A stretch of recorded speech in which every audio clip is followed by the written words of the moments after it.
అనేవాడు మరి చిన్నప్పుడు తల్లిదండ్రుల దగ్గర మరి పెరుగుతారు. అయితే పెళ్ళైన తర్వాత మరి భర్త ఆధీనంలో ఉండాలి భార్య. అప్పుడే మరి దేవుని బ్లెస్సింగ్, దేవుని ఆశీర్వాదము నీకొస్తుంది. తర్వాత నువ్వు ప్రార్థన చేస్తే మీ తల్లిదండ్రులకు వస్తుంది. తర్వాత మరి నువ్వు ప్రార్థన చేసే దేవుడిని ప్రార్థన ఆలకిస్తాడు. కనుక భర్తకు దూరంగా ఎప్పుడు కూడా మీరు ఉండకూడదు. ఉన్నారనుకోండి, అది న్యాయబద్ధంగా ఉండాలి. మరి నీకు అది దేవుని వాక్యానుసారంగా ఉండాలి.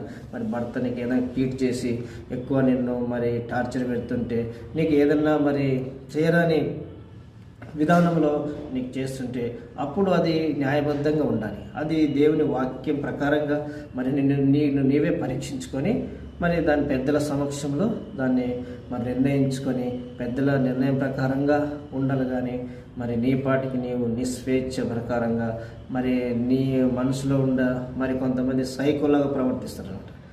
భర్తల మాట వినరు భార్యలు. చూడండి, ఇది మంచిది కాదు. చూడండి, భర్త మరి యజమాని, దేవుడే చెప్పాడు మరి స్త్రీకి శిరస్సు భర్త అన్నమాట. కనుక మరి శిరస్సు ఆధీనంలో ఉండాలి.